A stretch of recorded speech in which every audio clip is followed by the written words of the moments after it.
እንቀጥል። ወመን ደዓ የተጣራ ሰው ኢላ ضላለቲ ወደ ጥመት የተጣራ ሰው። በዘመናችን ወደ ጥመት የሚጣሩ ሰዎች አሉ የሉ? ሞልተው። ለዛሬ እስቲ በሸሪዓ ስም የሚጣሩ ወደ ጥመት ብዙ ናቸው። ብዙ ጊዜ መልስ ሰጠንባቸዋል። ባለንበት ዘመን ግን ኮንቴንት ክሪኤተር፣ ቲክቶከር፣ ዩቲዩበር እየተባሉ አላህን የሚያመፁ ሰዎች አሉ አሉ። በጣም የሚያስደንቀው ነገር አንድ የዲን ሰው ማስታወቂያ ልስራ ቢል ማንም አይፈልገውም። ለምን? ተከታይ የለውም ስለሚባል።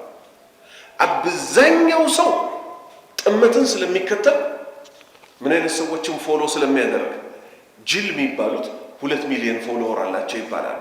እነማን? አላህ የሚያምፁት ሰዎች። ከዛስ እነሱም ማስታወቂያ ሰሩልን ይሏቸዋል። እነሱም ደግሞ ማስታወቂያ ቢዝነስ ለማግኘት ሲሉ አላህ የሚጣላውም ነገር ቢሆን ይዘው ይመጣሉ። ከዚህ ውስጥ አንድ ምሳሌ ልንገራችሁ። ደጋግሜ መክሬዋለሁ። ይሄን ድምፅ ቅጂ ፋይል እለቅለታለሁ ድጋሚ። ሰይዶ ማርሻል አርት የሚባል ልጅ ታውቃላችሁ? ቲክቶክ የምትከታተሉ ልጆች አይታችሁታል።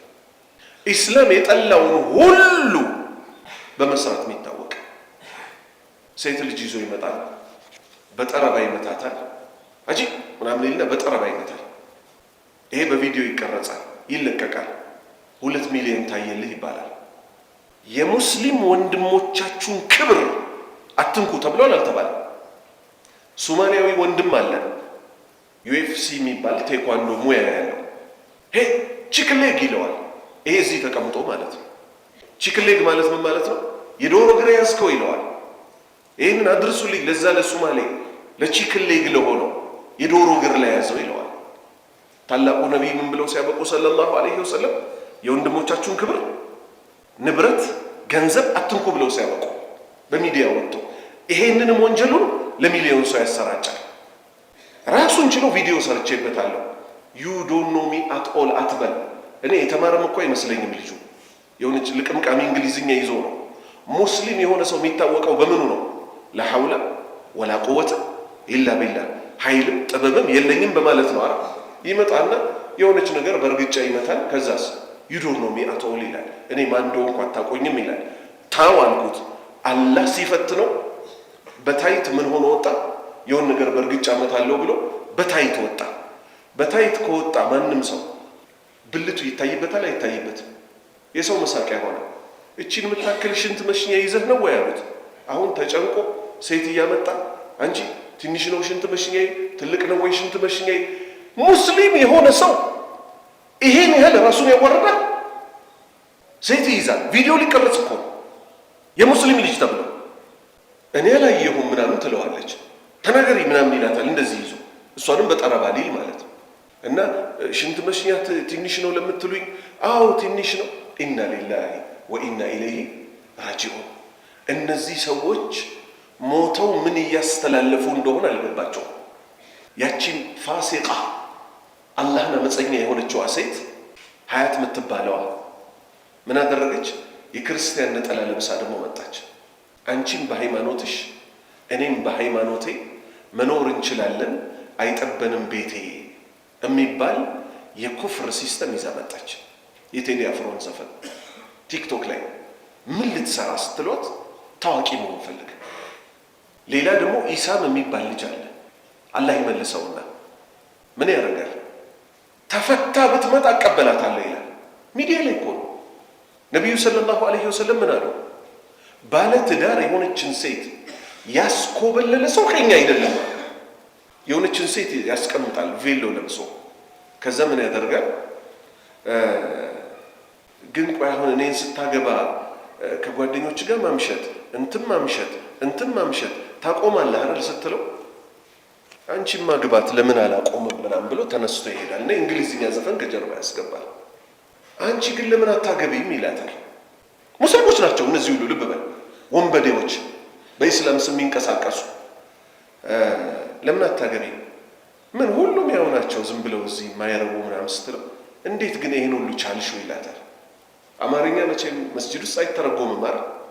ከዚህ ሁሉ ጋር ግንኙነት እንደፈጸመችና እንዴት ቻልሻቸው እነዚህ?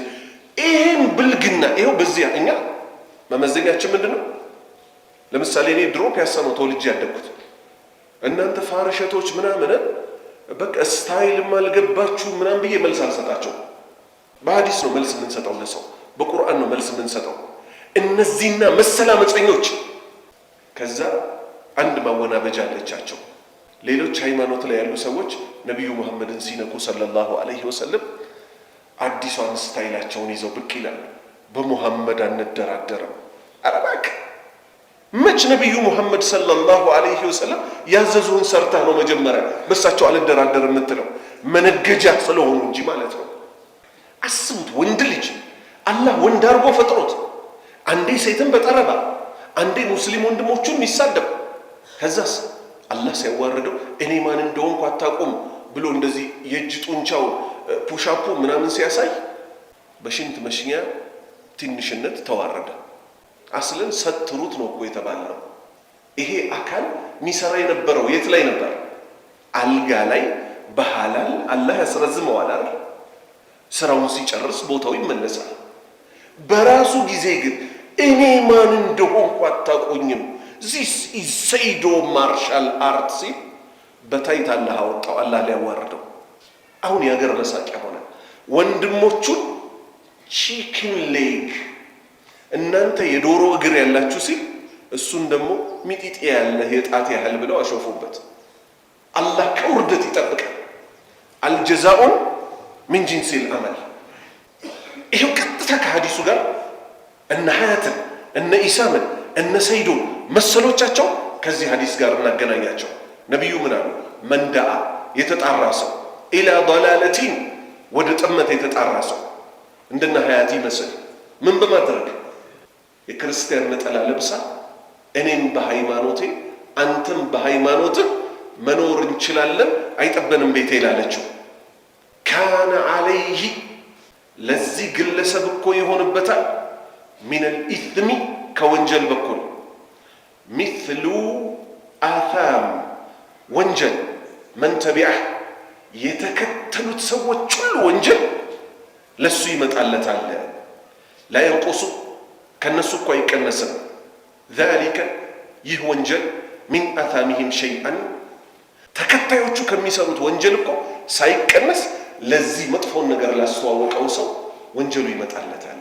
በተከተሏቸው ሰዎች ቁጥር የነዚህ የተከተሏቸው መጥፎ ሰሪዎች ወንጀል ሳይቀነስ ለነሱ ይመጣላቸዋል።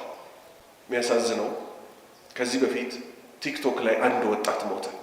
አላህ ይዘንለት፣ አላህ ወንጀሉን ይማርለት። መጥፎ ነገሮች ይሰራ ነበር፣ ዘፈን ይዘፍን ነበር። ልክ ሲሞት የሚያውቁት ልጆች ጠቅላላ ገብተው በአላህ ስም ይዘናችኋል አሉ።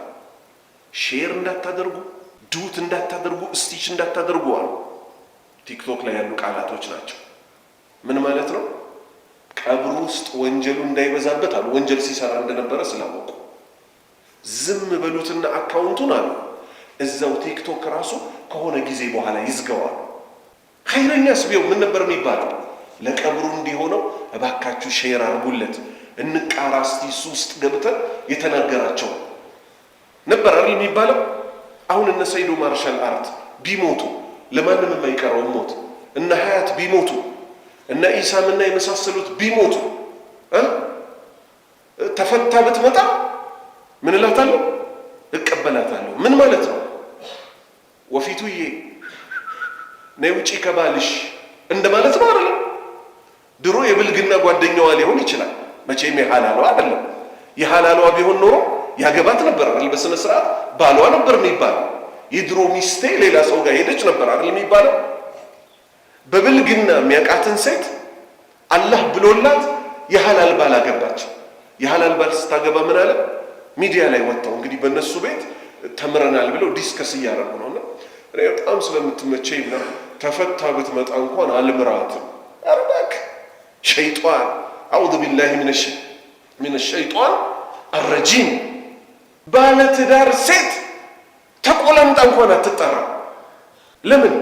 ማባበል ነው። እሷ ምን እንድታደርግ? ከባሏ ቤት ዘላ እንድትወጣ። የሌሎች ሰዎች ታሪክ ቢሆንም ሌሎች ሃይማኖት ውስጥ ያለች አንድ ሴት በጣም ቆንጆ ነበረች ይባላል። ትዳር ውስጥ ሆና ሰዎች ይለክፏታል።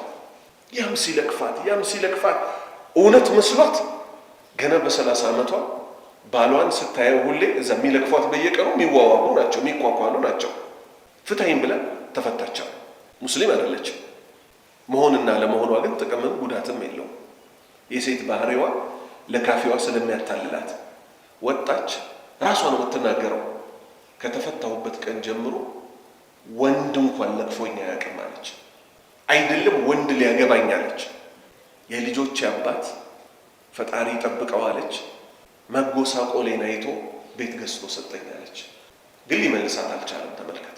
በራሷ ጊዜ ወጣች፣ በዛው ወጣ ቀረች። እድሜ ልኳን ባላልባ ሆና ኖረች።